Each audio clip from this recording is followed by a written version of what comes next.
Baru-baru ni aku ada buat satu posting dekat Facebook dan YouTube Kecap yang mengatakan Kecap akan stop buat kecap makan untuk sementara waktu. Okay.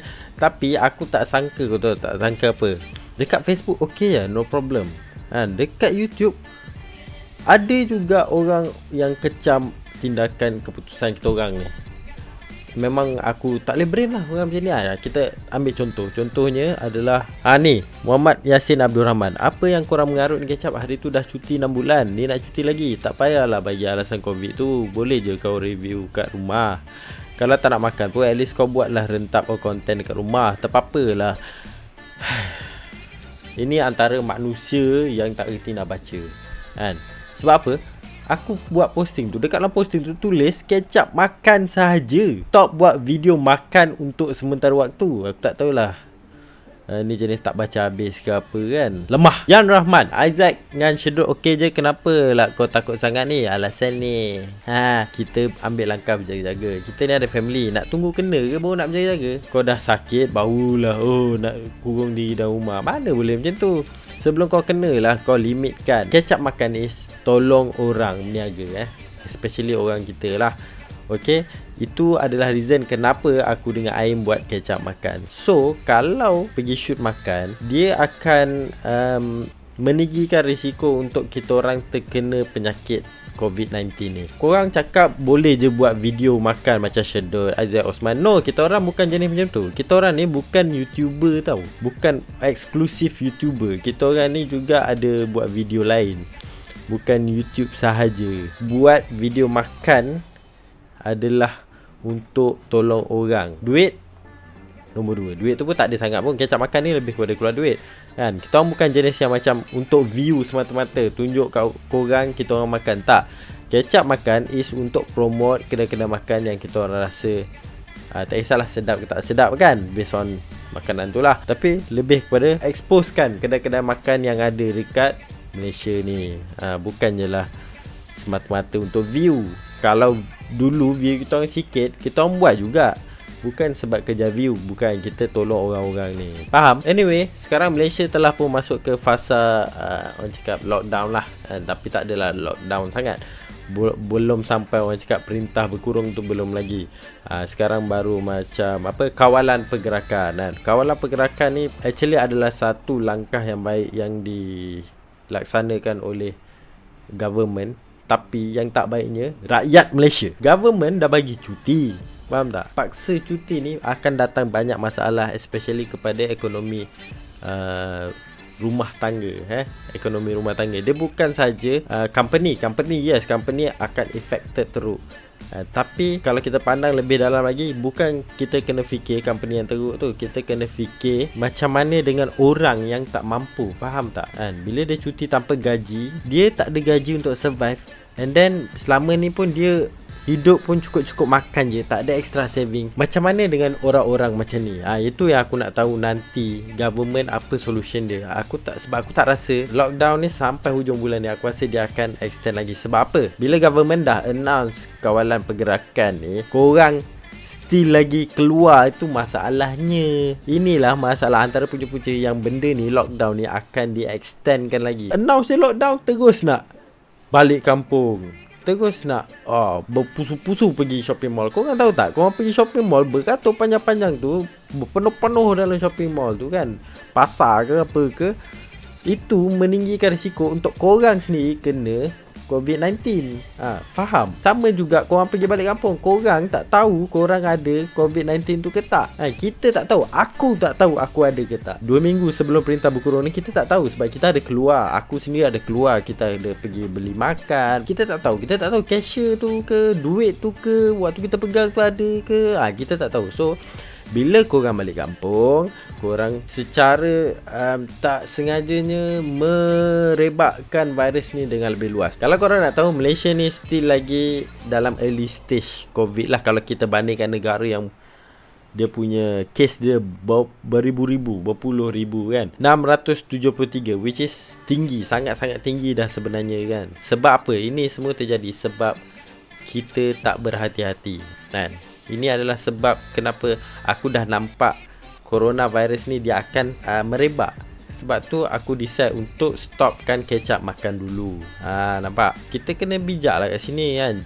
Jangan jadi macam certain ustaz yang kata, oh alah, kalau Allah kata mati, mati juga. Itu salah. Islam suruh kita jaga nyawa kita, usaha untuk jaga nyawa. Itu pun nak kena ajar. Nampak sangat tak faham kan? Bukanlah ustaz pun dia tu tapi acah-acah. Benda tu salah. Kita kena jaga nyawa kita first. Itu yang paling penting. Sedangkan kita babi pun boleh makan dalam keadaan darurat. Ini kan benda-benda macam ni tak nak ambil langkah berjaga-jaga. Elok-elok KL dengan Selangor je jadi kawasan yang hot untuk COVID-19 ni. Terus merebak ke satu Malaysia. Sebab apa? Sebab korang pergi balik kampung kan. Kawalan pergerakan tu disuruhnya korang duduk rumah, bukannya pergi balik kampung. Lainlah korang student yang terpaksa balik kampung disebabkan IPTA dengan IPTS ditutup. Tapi kalau korang duduk rumah sewa, seelok-eloknya stay je kat rumah sewa tu. Kalau korang campus tak ada choice dan terpaksa balik, dan okey. Tapi kalau korang saja-saja, contohlah korang macam aku dah berfamily, dah bekerja kan, saja balik kampung, itu cari nahas. Janganlah buat benda-benda macam tu. Sebab apa? Itu yang jadi kat Itali. Dia orang ni macam kita lah. Waktu kes dekat Malaysia ni dah atau lebih kan, atau lebih waktu Itali dah atau lebih, dia pun buat macam kita. Dia anggap macam benda ni tak ada apa-apa. Lepas tu bila lockdown, dia orang semua balik kampung, merebak dekat satu Itali, naik beribu-ribu tu.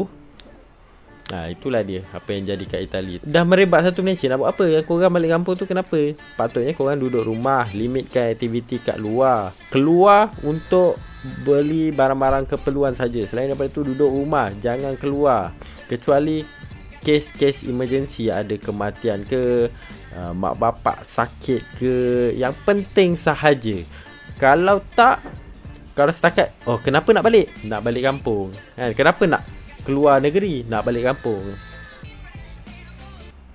Memang jahanam lah Malaysia ni tu. Korang kena bendung. Kita kena sama-sama, orang cakap apa, work together kan, bendung benda ni. Kalau kita tak control, kita tak boleh, kita semua merebakkan lagi, tinggikan lagi risiko untuk benda ni merebak, lagi susah nanti kan. Kemarin lagi dekat bala polis korang beratur, dekat mana stesen bas beratur, busu-busu, tak kisah pun. Korang tak tahu pun orang yang dekat-dekat engkau ni ada COVID ke tak. Kena jaga-jaga. Jangan ambil ringan lah benda ni. Nak tunggu sampai jadi macam China ke, nak tunggu sampai jadi Itali ke baru nak buat benda ni. So kalau satu Malaysia dah merebak, korang boleh fikir tak? Kau bayangkan hospital penuh. Kalau jadi macam China tu, hospital siap kena buat hospital kan. Jangan ambil bangunan mana-mana, jadikan hospital untuk COVID-19 tu. Sampai tak cukup kaki tangan staff, tak cukup nurse, tak cukup doktor.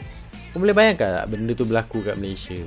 Benda tu bukan menyusahkan doktor dengan nurse je. Benda tu menyusahkan orang-orang yang tak sakit COVID. Dia perlukan khidmat dekat hospital, dia perlukan rawatan dekat hospital. Benda tu jadi macam, bila dah COVID macam ni, hospital Sungai Buloh dijadikan hospital khas untuk COVID. Tak pasal-pasal aku kena pergi hospital lain. Padahal contohnya macam certain hospital, dia tak boleh buat certain benda. Betul tak? Hospital kerajaan ni pakar dia ada dekat contoh Sedang.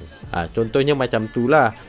Tu satu lagi lah kenapa kita jangan tinggikan risiko kemerebakan virus ni. Sambil-sambil tu kita duduk rumah, time-time tu lah kita boleh, kalau korang jadi sekerja macam aku, boleh kerja dari rumah, dan buatlah kerja daripada rumah kan. Limitkan untuk keluar-keluar hanya untuk cari barang-barang keperluan saja kan. Sementara cuti ni cutilah. Sebab apa, nanti bila hospital dah penuh kan, dah tak boleh tampung terlampau banyak pesakit, terlampau banyak pesakit kena masuk ICU, tapi dah tak cukup, sampai tahap kematian dia naik terlampau tinggi. Itu yang kita nak elakkan. Kalau kau tengok kat China, dah banyak dah yang recover kan. 68,000, nak dekat 69,000 orang telah recover daripada COVID-19 ni, which is bagus lah. Aku tengok China pun sekarang dia punya merebak tu dah kurang. Maksudnya hari ke hari dia punya naik dia sikit kan, tapi dia punya recover dia banyak, which is bagus lah. Tapi China sebab dia tempat dia start, jadi benda ni tak expect dia laju, terlampau-lampau laju. Itali sebab dia orang tak ambil benda ni macam serius rakyat dia, sebab tu jadi nombor 2 sekarang kan. Kita nak jadi macam tu juga ke? So ambil, jangan sampai tahap kita punya penyakit ni ribu-ribu lah mati ribu-ribu. So benda ni akan menyusahkan, akan membebankan semua apa. Tapi aku rasa sebabkan orang dah balik kampung malam tadi kan, orang dah balik kampung malam tadi, so aku expect lagi 2 minggu, tak sampai 2 minggu akan merebak lagi banyak lah. Hopefully kita semua selamat lah daripada wabak ni kan. Kalau kau rasa macam aku stop buat kecap makan tu macam takut ni alasan lah, cuti lah, cakap kita orang malas lah, tak kan. Kalau kau rasa kita orang malas, tak, kita orang banyak kerja. Kita orang ni video production company, kita orang ada kerja lain. Kadang-kadang nak cari masa untuk buat video makan tu pun bukan senang. Jadi kalau kita orang keluarkan video makan tu, appreciate lah sikit. Memanglah nak view, tapi kita orang lebihkan nombor satu, sentiasa nak tolong orang, promote kedai makan orang lah. Selagi boleh tolong, kita tolong lah. Tapi kalau dalam keadaan ni kita lockdown, so aku pun duduk rumah, so aku akan keluarkan video-video yang lebih kurang macam ni je lah. Sebenarnya perintah kawalan pergerakan atau restricted movement order ni dah lama saya lalui, sejak bernikah 10 tahun yang lalu. Apa nak takut? Ni takut ni untuk laki nak kahwin. Kalau laki dah kahwin, dia dah biasa kena perintah kawalan pergerakan. Jadi itu je lah, cukup lah hari ni aku berceloteh. Alright, nanti kita jumpa lagi dalam video yang akan datang. Aku akan celoteh juga. Aim tak ada, sebab tu aku buat video seorang. Kalau tak, aku akan buat video dengan dia reaksi. So sementara sebab Aim balik typing, dia balik awal dia bukan balik lepas government announce, tak. Dia sebab bini dia cikgu. So cikgu cuti kan, cuti sekolah kan, memang cuti sekolah seminggu ni. So dia dah plan awal-awal memang nak balik typing. So dia orang dah balik typing awal. So tunggu dia balik lah, tunggu dia balik. Tak tahulah dia lepas balik KL ke tak kan. Tapi lepas tu kalau dia balik, kita akan buat video reaksi macam biasa lah. Alright, Assalamualaikum. Ciao.